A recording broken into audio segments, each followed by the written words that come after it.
G'day, welcome to QDN's E-News this week. My name is Troy Wolski. I'm the Acting Director for Strategic Engagement. And I come to you from Longreach, which are the lands of the Inundai people, and pay my respects to their residents. The country's looking beautiful at the moment, I must admit. Lovely and green, and the community's really come alive. We're out here, though, to have a conversation with the community about the NDIS.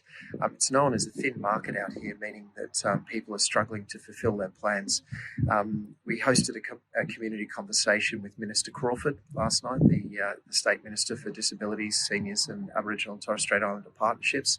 About 50 to 60 people came to that event to really start the conversation about how we can overcome some of these problems. It was a fantastic meeting, great starting point, and those conversations are going to continue to try and help find some solutions for the people of Longreach.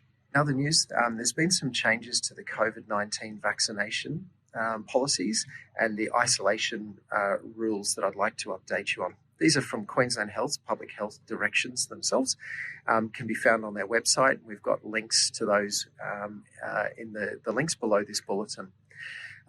Just to give you a quick guidance on those, though, workers in most healthcare settings are no longer required to be vaccinated against COVID-19, and they're still able to work. This does exclude, though, people working in support services such as shared disability accommodations with 4 or more residents, or those working in residential aged care. People working in shared disability accommodations services are now required to have a 3rd dose of COVID-19 vaccine. That's the booster doses.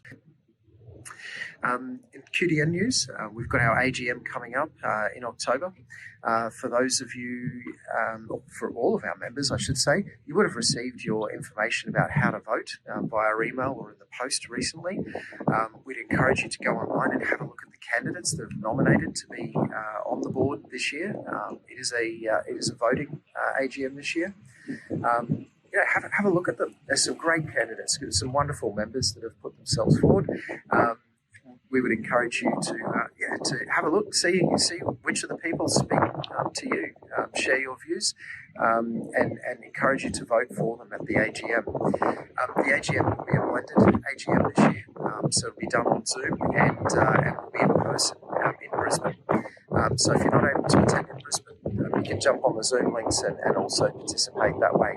You must RSVP though, so we know who to expect online or in person. And you can do that by calling the office or by clicking on the links below. Also, it's an exciting year this year.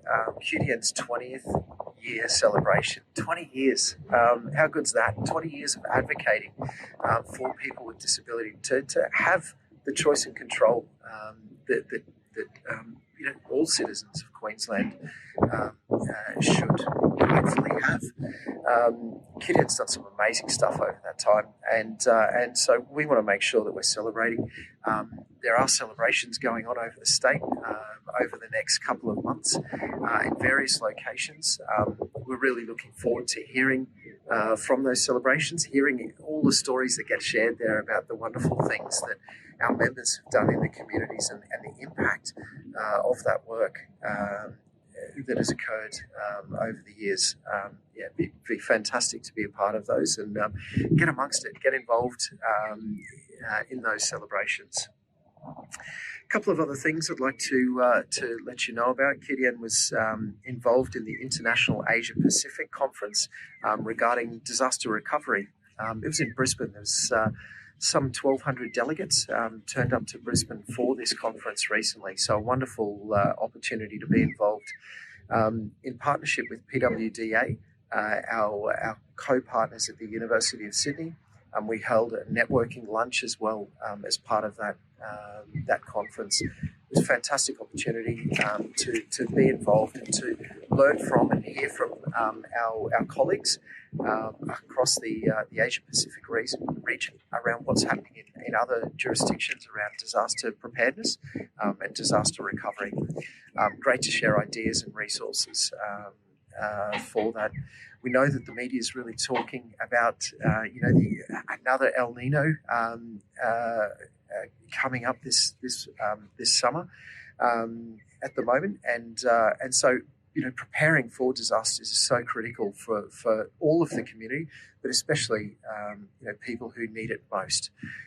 That's why we'd encourage all of our members to click on the links on our website to make sure that their PSEP, their preparedness plan, is done in preparation.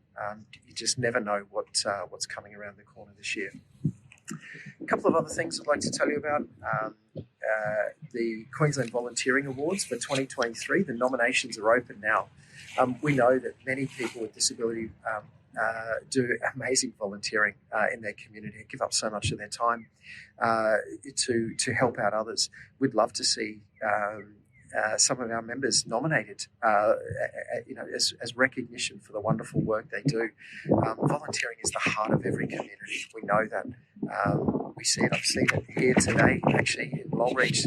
There's a fantastic group up here called the Oil Group that are advocating so strongly for the rights of people with disability in this region. Fantastic advocates. But yeah, we'd love to hear more of those stories. We'd love to see people nominated. The links are on Volunteering Queensland's website, and will be in the links on this below this e-bulletin. The last thing I'd like to tell you about is Checkup. They're an organisation we did some work with in 2021 around ensuring that workers in the domestic violence field understand how to work well with people with disability. And the workers who work in disability space understand how to work well in the domestic violence fields. There's an intersection there that's often misunderstood. Checkup did some work with us with Wild last year to co-design some resources, and those resources are now available. The link also will be posted below this bulletin. Thank you so much for listening. Wishing you all well, and we'll catch up soon. Thank you. Bye-bye.